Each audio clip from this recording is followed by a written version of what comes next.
આવ્યો છું. શું વિચાર મહારાજ? આ પૃથ્વી પર સૌથી મહાન વ્યક્તિ કોને ગણવામાં આવે છે? મહારાજનો એક સવાલ છે. આ પૃથ્વી પર સૌથી મહાન વ્યક્તિ કોણ છે?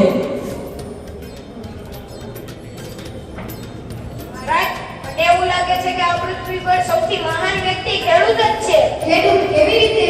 કારણ કે ખેડૂત તેના પાક ખેતરમાં પાક વાવે છે અને ઘરે ઘરે જઈને અનાજ દે છે. એટલે મને લાગે છે કે આખી પૃથ્વીમાં ખેડૂત જ મહાન વ્યક્તિ છે.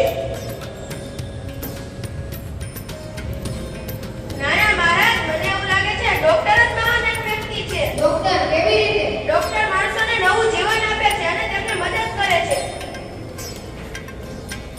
નાના મહારાજ, આ દુનિયામાં મહાન વ્યક્તિ શિક્ષક જ છે. શિક્ષક કેવી રીતે? કારણ કે શિક્ષક બાળકોને ભણાવે છે અને જ્ઞાન આપે છે અને સાચો રસ્તો બતાવે છે. બિલકુલ. આ દુનિયામાં આ પૃથ્વી ઉપર તો ઘણા બધા મહાન વ્યક્તિઓ છે, પણ મારે તો એકની જ જરૂર છે.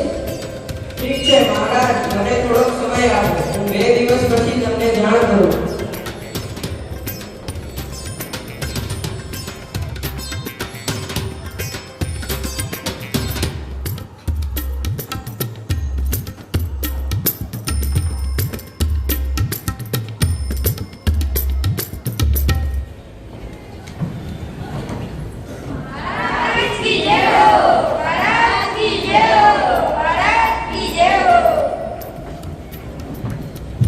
રાજસભામાં બધા હાજર છે. બિરબલ ક્યાં છે? મહારાજ, હું અહીંયા છું. કેમ મોડું થઈ ગયું?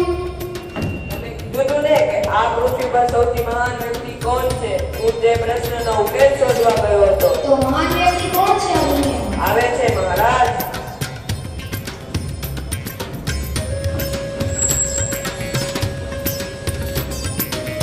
પેલા તેમને વધેગાર લાગે છે. મહારાજ, આ બધાને લાગે છે અને મને પણ એવું લાગે છે કે આ જ આખી દુનિયાના મહાન વ્યક્તિ છે. એમને જ પૂછી લઈએ. હા મહારાજ, સાચી વાત છે. આ જ અમારા ગુરુ છે. તેમને જ અમને સાચો રસ્તો બતાવ્યો છે. તેથી અમે ડોક્ટર બન્યા છીએ.